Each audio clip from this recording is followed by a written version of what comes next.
స్వర్ణోదయ దీప్తిం అఖిల భువన చైతన్య ప్రసారం. నమస్కారం, మన ధర్మం కార్యక్రమానికి స్వాగతం. ముందుగా ఈటీవీ లైఫ్ ఆధ్యాత్మిక ఛానల్ ప్రేక్షకులందరికీ విజయదశమి శుభాకాంక్షలు. ఇవాళ మన ధర్మం కార్యక్రమంలో మన ధర్మ సందేహాలను నివృత్తి చేసేందుకు మనతో పాటు ఉన్నారు ప్రముఖ ఆధ్యాత్మికవేత్త, ధర్మశాస్త్ర నిపుణులు, మనందరికీ సుపరిచితులైనటువంటి బ్రహ్మశ్రీ ఆచార్య కాకునూరి సూర్యనారాయణమూర్తి గారు. గురుగారు నమస్కారం. నమస్కారం అమ్మా. ముందుగా మీకు విజయదశమి శుభాకాంక్షలు. అలాగే మీకు ప్రియమైన మా ఈటీవీ లైఫ్ ఆధ్యాత్మిక ఛానల్ ప్రేక్షకులకు విజయదశమి శుభాకాంక్షలు. అంబా శాంభవి చంద్రమౌళి రవలాపర్ణ ఉమా పార్వతీ కాళీ హైమవతి శివా త్రినయని కాత్యాయని భైరవీ సావిత్రి నవయౌవనా శుభకరి సామ్రాజ్యలక్ష్మీ ప్రదా చిత్రూపీ పరదేవతా భగవతి శ్రీరాజరాజేశ్వరీ శ్రీరాజరాజేశ్వరీ శ్రీరాజరాజేశ్వరీ. గురువుగారు, అపరాజిత ముహూర్తం అంటే ఏమిటి? విజయదశమి రోజున ఇది ఏ సమయంలో వస్తుంది? పరాజితులు ఓడిపోయిన వారు, అపర ఓడిపోనటువంటి, పర ఈ లోకానికి సంబంధించినటువంటి, పరాశక్తి పరమాత్మ పరము అయినటువంటిది, ఓడించడానికి అభేద్యమైనటువంటిది, జిత గెలుపు, అపరాజిత ఓడించడానికి వీలు కానటువంటిది అయినటువంటి పరమాద్భుతమైన ముహూర్తం.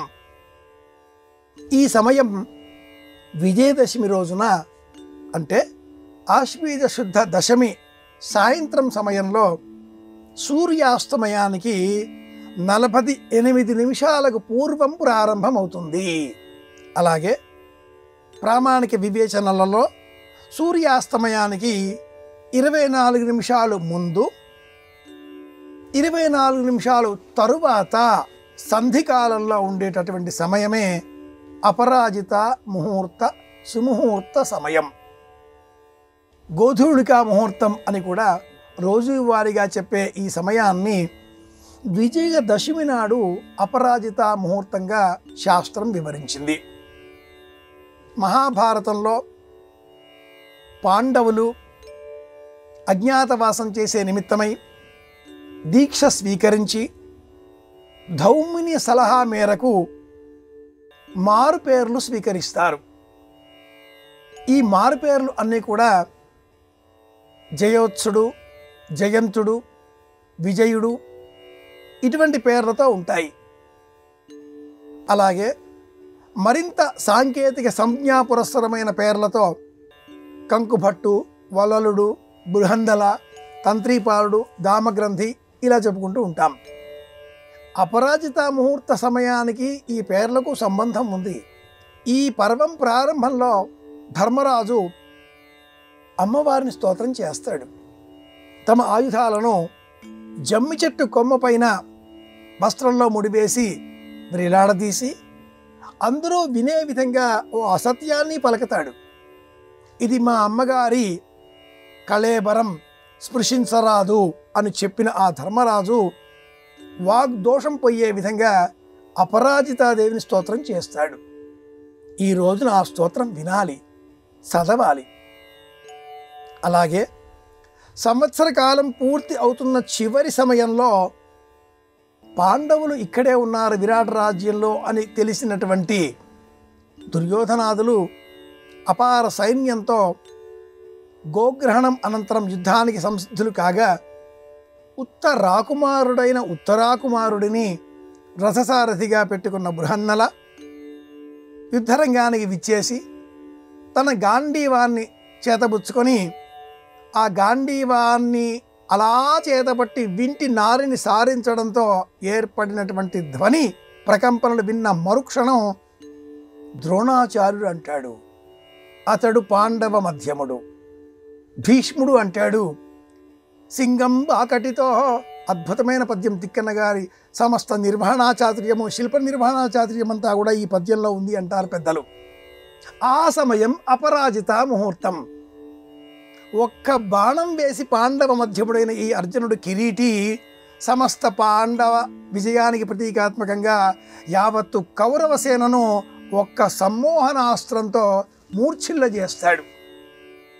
తన శిష్యురాలైన ఉత్తర కోరిక నెరవేర్చే నిమిత్తమై ఆ కౌరవ వీరులు శిరస్సు పైన ధరించిన గౌరవ సూచకంగా ఉండే తలపాగాలలో పట్టుకుచ్చులను ఉత్తరించుకురమ్మని కత్తిరించుకురమ్మని ఉత్తర కుమారుడిని ఆజ్ఞాపిస్తాడు. ఒక్క సమ్మోహనాస్త్రంతో. కారణం ఆ సమయం, అది ముహూర్తం, అపరాజిత ముహూర్తం. దసరా సాయంత్రం, విజయదశమి ఈరోజు సాయంత్రం మనమందరం నూతన వస్త్రాలు ధరించి తల్లికి తండ్రికి నమస్కరించి తిలకధారణ చేసి ఆలయానికి వెళ్ళి దేవతా దర్శనం చేసుకొని ఆ తదుపరి మనస్సులో ఒక సంకల్పం చెయ్యాలి. తమలో ఉండేటటువంటి చెడు గుణాలు విడిచిపెట్టాలి. ఈ సంకల్పంలో మొదటి లక్ష్యం.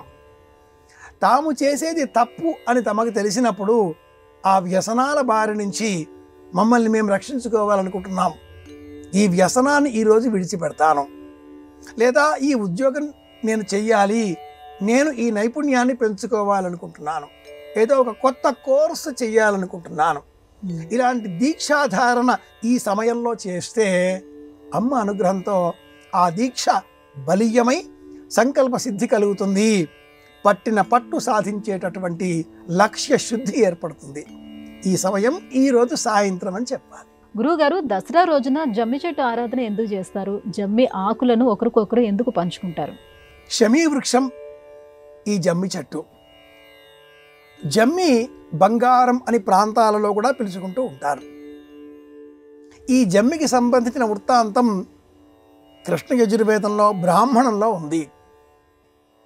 బ్రహ్మదేవుడు సృష్టి క్రమంలో అగ్నిహోత్రుడిని సృష్టించిన అనంతరం ఆ అగ్నిహోత్రుడు తననే దహించి వేసే ప్రయత్నాలు ప్రారంభించగా అగ్నిహోత్రుడిని నియంత్రించే నిమిత్తమై జమ్మి చెట్టుకు ప్రాణం పోశాడు, జమ్మి చెట్టును సృష్టించాడు.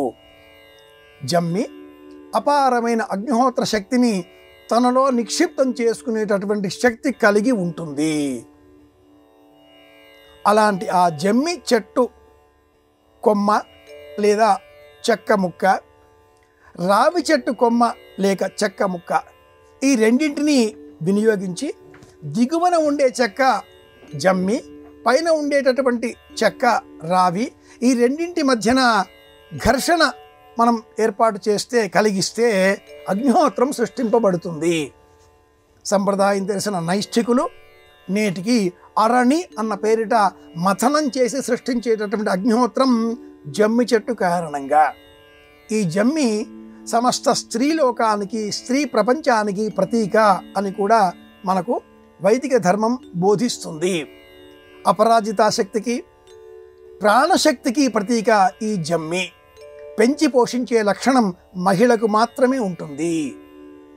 ఈ 9 రోజులు కూడా మనం నవరాత్రుల పేరిట మహిళా శక్తిని, మహిళా లోకాన్ని పూజించి, గౌరవించి, అర్చించి వారి శక్తిని తెలుసుకొని విజయదశమి నాడు మళ్ళీ వారికి మనం నమస్కరిస్తే, వారిని అందించి యోగక్షేమాలు ఒకరినో ఒకరు తెలుసుకొని పెద్దలకు బంగారంగా శక్తిగా అందించి నమస్కరిస్తే వారి ఆశీర్వచనంతో మన ఆరోగ్యం మెరుగున పడుతుంది, ఆనందం లభిస్తుంది, విజయం చేకూరుతుంది.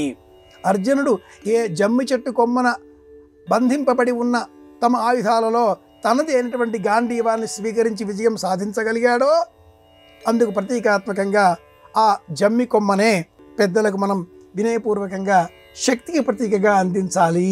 ఇది ఈ జమ్మి కొమ్మను అందించడంలో ఉండే అంతరార్థం, ఆచారం. శమీ వృక్షం, జమ్మి చెట్టు నాటాలి. ఇంట్లో కాకుండా అమ్మవారి ఆలయాలలో, శివాలయాలలో ఈ జమ్మి చెట్టు పెంచి పోషించినట్లయితే సమస్త విజయాలు మనకి లభిస్తాయి. ఇది ప్రమాణం. గురువుగారు, ఈ నవరాత్రులు అనేవి హస్త నక్షత్రంతో ప్రారంభమై శ్రవణ నక్షత్రంతో పూర్తవుతాయి. చంద్ర సంబంధితమైనటువంటి ఈ నక్షత్రాలలోనే ప్రారంభమై పూర్తవటంలోని ఏంటి విశేషం? మాతృచింతాచ చంద్రమా అని నిఘంటువు బోధిస్తుంది. అమ్మకు సంబంధించిన ఆలోచన, అమ్మ ప్రేమ, అభిమానము, ఆప్యాయత, స్త్రీ సంబంధమైన సౌకుమార్య భావనలు ఇవన్నీ కూడా మనకు చంద్రుని కారకంగానే లభిస్తాయి. కారక నిఘంటువు ఇలా బోధిస్తుంది. హస్త నక్షత్రం కన్యా రాశికి సంబంధించిన నక్షత్రం. శ్రవణ నక్షత్రం మకర రాశికి సంబంధించిన నక్షత్రం. అలాగే చంద్ర నక్షత్రాలలో మూడవది రోహిణీ నక్షత్రం, వృషభ రాశికి సంబంధించిన నక్షత్రం. వృషభం కానీ, కన్యా కానీ, మకరం కానీ ఈ మూడింటికి ఒక అనుబంధం ఉంది. ఇవి మనలో ప్రేమ, ఆప్యాయతలు, అభిమానాలు, గౌరవాలు వీటికి నిదర్శనంగా నిలుస్తాయి. హస్త చంద్ర నక్షత్రం, స్త్రీ నక్షత్రం. చంద్రుడు స్త్రీ గ్రహం. ఈ నవరాత్రులలో అమ్మవారినే పూజించాలి. శక్తి ఈ ప్రపంచమంతా కూడా అనే ఆలోచన పెంచుకోవాలి. సర్వం శక్తిమయం జగత్ అనే ఊహ మనలో పెరగాలి. నవరాత్రులలో విశేషంగా మట్టి పాలికలలో మట్టి పోసిన అనంతరం తడిపిన గోధుమ అందులో ఉంచి నీళ్లు చిలకరిస్తూ ఉంటే ఆ గోధుమలు మొలకెత్తుతాయి. కొందరు గోధుమలు వినియోగిస్తారు, మరికొందరు నవధాన్యాలు వినియోగిస్తారు. ఎలా చేసినా తడిపి కనీసం ఒక 3-4 గంటలు తడిపిన ఆ విత్తనములను మట్టిలో ఉంచినట్లయితే వెంటనే అంకురారోపణం, మొలకెత్తడం, ఈ 9 రోజులు కూడా పూజించడం గమనించవచ్చు. కానీ పెంచి పోషించి మనం చేసే సమస్త ఆగడాలను ఓపికతో భరించేటటువంటి శక్తి అమ్మకు మాత్రమే ఉంటుంది. మాతృషోడశి అనే పేరిట 16 శ్లోకాలు ప్రపంచ ప్రసిద్ధం కదా. కనుక అలాంటి ఆ తల్లికి ప్రతీకాత్మకంగా ఉండేటటువంటి నక్షత్రం హస్తా నక్షత్రం. మరి ఒక నక్షత్రం శ్రవణ నక్షత్రం. శ్రీమన్నారాయణమూర్తి మనకు వెంకటేశ్వర స్వామి వారిగా దర్శనమిచ్చిన నక్షత్రం శ్రవణ నక్షత్రం. పట్టుదలకు మారుపేరు. నక్షత్రంతో ప్రారంభం చేయడం, నక్షత్రంతో పూర్తి చేయడం.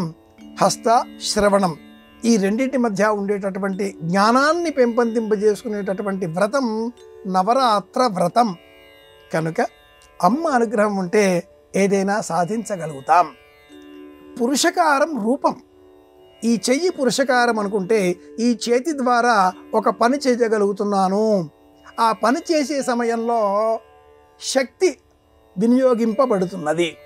మీరంతా వింటున్నారు, నేను చెప్పగలుగుతున్నాను అన్నప్పుడు చెప్పే ఈ రూపం పురుషకారం. చెప్పే శక్తి అమ్మవారు, వినే శక్తి అమ్మవారు. ఈ జ్ఞానం మనకు కలిగే నిమిత్తమే విజయదశమి నాడు ఇలా ప్రత్యేకంగా అమ్మవారిని శక్తికి, విశ్వాసానికి సంకేతంగా మనం స్వీకరించడం. ఇది ఇందులో ఉండే అంతరార్థం. గురుగారు, దసరా రోజు సాయంత్రం రామ్లీల నిర్వహిస్తారు. రావణుని బొమ్మను ఏర్పాటు చేసి దహనం చేస్తారు. ఎందుకని? దసరా సందర్భంగా పూర్వం కొన్ని ఆచారాలు పాటించేటటువంటి వారు. చెడుపైన మంచి గెలిచే సంకేతమే ఈ ఆచారాలలో ఉండే అంతరార్థం. మహాభారతానికి, రామాయణానికి లంకె వేసి అందులో రాములకు విజయం ఎలా లభించింది? అమ్మను ఆరాధించినందువలన. ఏమిటి ఈ విజయం? రావణ సంహారం.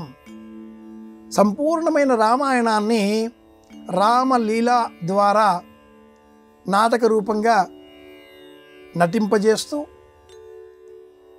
సామాన్య లోకానికి, జనులకు, ప్రేక్షకులకు, వీక్షకులకు చూచే విధంగా ఏర్పాట్లు చేస్తూ చెడుపైన మంచి సాధించడం అంటే మనలో ఉండే రావణత్వాన్ని అంతం చేయడం, మనలో ఉండేటటువంటి రావణ గుణాలను దహనం చేయడం. ఈ సందేశాన్ని అందించే నిమిత్తమే రామలీల మహా ఉద్యానంలో కానీ, ఖాళీ స్థలాలలో కానీ రావణునికి సంబంధించిన బొమ్మ ఏర్పాటు చేసి రామ బాణంతో రావణ అంతం అనేటట్లుగా మనకు నైతికతను, ధర్మాన్ని బోధించేటటువంటి వారు. ఈ సందర్భానికే, సన్నివేశానికే రామలీల అనడం ఆచారం, విధి, పద్ధతి. శ్రీరామాయణంలో సుగ్రీవుడు సీతాన్వేషణ నిమిత్తమై ఈ శరదృతువులో లక్ష్మణుని ప్రబోధం మేరకు వానరులను నలుదిక్కులా సీతాన్వేషణ నిమిత్తమై పంపించాడు. రామచంద్రమూర్తి అమ్మవారి స్మరణ చేసుకున్నాడు అని మనకు పురాణాలు చెబుతాయి. రామాయణాంతర్గతమైన ఈ స్వల్ప ఘట్టాన్ని పురస్కరించుకొని ఇతర రామాయణాలు ఈ సందర్భాన్ని పెంచి పోషించాయి. రామచంద్రమూర్తి నవరాత్రులు పాటించిన దాఖలాలు కానీ ఇతర సన్నివేశాలు కానీ వాల్మీకి వర్ణించలేదు. కానీ లోకంలో ఒక ప్రథగా ఏర్పడిన నేపథ్యంలో రామస్య ప్రియదర్శన అన్న శబ్దాన్ని మనం లౌకిక వాక్యంగా వినియోగిస్తున్నాం. అర్జునుడు ధనుర్ధారిగా విజయకేతనం ఎగురవేశాడు. అందుకు మనకు విరాట పర్వమే సాక్ష్యం. శ్రీరామాయణంలో శరత్కాల వర్ణన ఉన్నది. ఈ శరత్కాలంలో అమ్మవారిని స్తోత్రం చెయ్యాలి అనే ప్రస్తావనలు ఉన్నాయి. ఎక్కడ ప్రకృతి పరవశించి పులకిస్తుందో, పెరిగి పెద్దనవుతుందో ప్రకృతి ఆ అమ్మవారికి ప్రతీక. అమ్మవారిని స్మరిస్తే శక్తిని వినియోగించేటటువంటి ఆలోచన స్ఫురణకు వస్తుంది. కనుక రామాయణానికి సీతాన్వేషణకు ఉన్న అనుబంధం ఇది, విజయదశమికి రామాయణానికి ఉన్న అనుబంధం ఇది. గురువుగారు, దసరా రోజున పాలపిట్ట దర్శనం చేసుకుంటే సకల శుభాలు కలుగుతాయి అని చెప్తారు. ఎందుకని? ప్రాంతీయ ఆచారాలు కొన్ని ఏర్పడతాయి, శాస్త్ర ప్రమాణాలు కొన్ని ఉంటాయి. శాస్త్ర ప్రమాణాలలో పక్షులకు సంబంధించిన ధ్వనులు కూతలు వినడం ఒక ప్రమాణం. శకున శాస్త్రం అన్న పేరిట ప్రసిద్ధం. జ్యోతిషంలో 5 విభాగాలలో ఈ పక్షులకు సంబంధించిన అవి చేసే ధ్వనులు వినడం ఒక శకునం. అందులో పాలపిట్ట తెలంగాణమునకు సంబంధించిన ఒకనాటి కాలంలో విరివిగా అడవులలో పెరిగినటువంటి పక్షి. ఆ పక్షి ధ్వని వింటే విజయం చేకూరుతుంది. ఇది విశ్వాసం. ఇది శాస్త్ర సమ్మతమైన జ్యోతిష శాస్త్ర సంబంధితమైన విషయం. ఆ పాలపిట్ట కూత మనం వినాలి అంటే, ధ్వని మనం విని పరవశించాలి అంటే అడవులకు వెళ్ళాలి. శ్రీరామాయణంలో సీతారాముల కళ్యాణం అనంతరం తిరిగి వచ్చేటటువంటి సమయంలో సభలోనే వివిధములైనటువంటి పక్షుల కలకూజితములు ధ్వనులు వినిపించగా దశరథుడు ముందు కలవరపడతాడు. కొన్ని ధ్వనులు మనకు అపజయాన్ని సూచించేవి కాగా మరికొన్ని ధ్వనులు మంగళకరములుగా ఉన్నవి అంటూ వివేచన చేస్తారు. పాలపిట్ట తెలంగాణములో విజయానికి ప్రతీక, రాష్ట్ర పక్షి కూడా. అలాంటి ఆ పక్షి చేసేటటువంటి ధ్వని నాదం విన్నట్లయితే విజయం కలుగుతుంది. ఆ పక్షిని చూడాలి, అడవికి వెళ్ళాలి. నేటి కాలంలో మన తప్పిదాల కారణంగా అడవులు అంతర్ధానమవుతున్నాయి. అడవులు వెళ్ళిపోయి ఇంటి ప్రాంగణంలో ఇంటి మీద కాసిన్ని చెట్లు మాత్రమే మిగులుతున్నాయి, మొక్కలు మాత్రమే మిగులుతున్నాయి. అడవుల పెంపకం అత్యావశ్యకం. మనం అడవికి వెళ్ళి ఆ పక్షిని చూడాలి. కానీ మన అతి తెలివి కారణంగా మన వాకిలిలోనికే పాలపిట్ట వచ్చేస్తున్నది. బొమ్మల పేరిట పాలపిట్ట బొమ్మ చూపించి విజయం కలగాలి అనే కృత్రిమములైన సందేశాలు కూడా కనిపిస్తున్నాయి. పుట్టినరోజు వేడుక నాడు తినుబండారాలు, పండ్ల ఫోటోలు పంపించి పుట్టినరోజు శుభాకాంక్షలు అంటే అవి ఆనందాన్ని ఇస్తాయా? వాసన కూడా ఇవ్వవు. పాలపిట్ట దర్శనం కూడా అలాగే మారిపోయింది. అన్నింటికీ మూలంగా ఇంట్లో ఇల్లాలని చూసి మనసులో నమస్కరించుకోండి. అవకాశం ఉంటే ఇంటికి ఇల్లాలకే నమస్కారం చేయండి, తప్పేమీ లేదు. తప్పిదాలన్నీ కూడా క్షమించేటటువంటి శక్తి ఇల్లాలికి మాత్రమే ఉంటుంది, అమ్మవారికి మాత్రమే ఉంటుంది.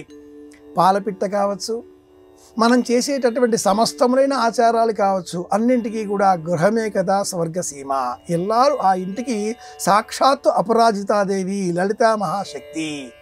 అది మర్చిపోయి మనం వ్యవహరించకూడదు. కనుక శాస్త్రంలో ఉంది, పాలపిట్ట ధ్వని వింటే విజయం కలుగుతుంది.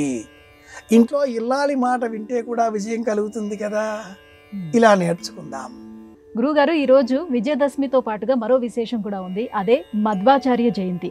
మరి దీని ప్రత్యేకత ఏంటో తెలియజేస్తారా? మధ్వధర్మాన్ని విశ్వవ్యాపితం చేసిన మధ్వగేహ భట్టు కుమారుడు 8వ ఏట సన్యాసం స్వీకరించి పూర్ణ ప్రజ్ఞ అన్న నామంతో మధ్వధర్మాన్ని పునర్దర్శనం చేసి పునరుజ్జీవితం చేసి శంకరుల వాదాన్ని కూడా ఖండించి జీవుడు ఈశ్వరుడు వేరే, ఇరువురు ఒక్కరు కారు అనే ద్వైత ధర్మాన్ని ప్రపంచమంతా వ్యాప్తం చేసినటువంటి మధ్వాచార్యులు జన్మించిన రోజు ఆశ్వయుజ శుద్ధ దశమి మధ్వాచార్య జయంతి.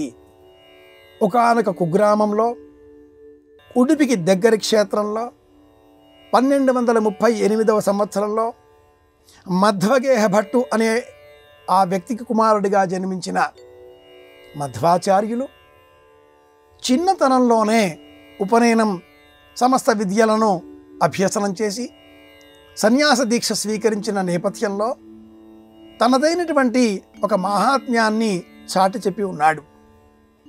తండ్రి మధ్వగేహ భట్టు ఒక వ్యాపారికి రుణగ్రస్తుడిగా ఉండే నేపథ్యంలో అప్పు తీర్చలేని పరిస్థితిలో ఉండగా ఆ వ్యాపారి ఈ రోజున అప్పు చెల్లించవలసిందే అంటూ మాట్లాడగా అక్కడే ఉన్న మధ్వాచార్యులు చిన్న చేతి సైగతో ఆ వ్యాపారిని వెలుపలికి రప్పించి అక్కడే పక్కన కుప్పగా పోసి ఉన్న కొన్ని చింతగింజలను ఇలా చేతబుచ్చుకొని ఆ వ్యాపారి చేతికి అందించాడు. ఇది నీ రుణం అంటూ.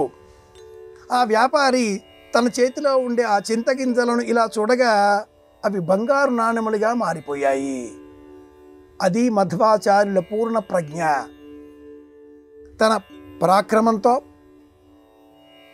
మధ్వ ప్రజ్ఞగా సమస్త ప్రపంచానికి మధ్వధర్మాన్ని ప్రబోధించే విధంగా అనంతరం తన జైత్రయాత్ర పూర్తి చేసిన ఈ మధ్వాచార్యుల ప్రజ్ఞ నేటికి అష్టమఠాల స్థాపన కారణంగా పరిపూర్ణమై నిలిచింది.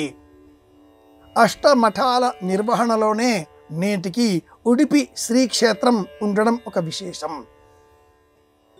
శంకరులు, రామానుజులు, బసవేశ్వరులు ఇలా ఒకరిని మించిన మరి ఒకరు పూర్ణ ప్రజ్ఞతో స్థితితో తాము విశ్వసించిన ధర్మాలను అద్వైతము, విశిష్టాద్వైతము, శైవము ప్రచారం చేయగా ఈ మార్గాలకు భిన్నంగా మధ్వాచార్యులు అందించిన ద్వైత ధర్మం నేటికి సత్యార్థ తీర్థుల నిర్వహణలో మళ్ళీ పునరుజ్జీవనం పొందుతున్న విషయం మనం మర్చిపోరాదు. ఇది ఈనాటి విషయం, మధ్వాచార్య జయంతి. అమ్మవారిని ఆరాధించడంతో పాటుగా ఆధ్యాత్మికపరమైన వేదాంతపరమైన జ్ఞానాన్ని కూడా మనం పెంచుకోవాలి. ఇది విషయం. గురువుగారు, మరొకసారి మీకు విజయదశమి శుభాకాంక్షలు తెలియజేసుకుంటూ ఇవాల్టి విజయదశమి సందర్భంగా మాకు వచ్చినటువంటి సందేహాలన్నీ కూడా నివృత్తి చేసినందుకు ధన్యవాదాలు. కృష్ణార్పణం. ఇది ఇవాల్టి మన ధర్మం కార్యక్రమం. రేపు మన ధర్మం కార్యక్రమంలో మళ్ళీ కలుసుకుందాం. నమస్కారం. ఈ కార్యక్రమాన్ని తిరిగి చూడాలనుకుంటే www.youtube.com/ETV Life Spiritual లో చూడవచ్చు.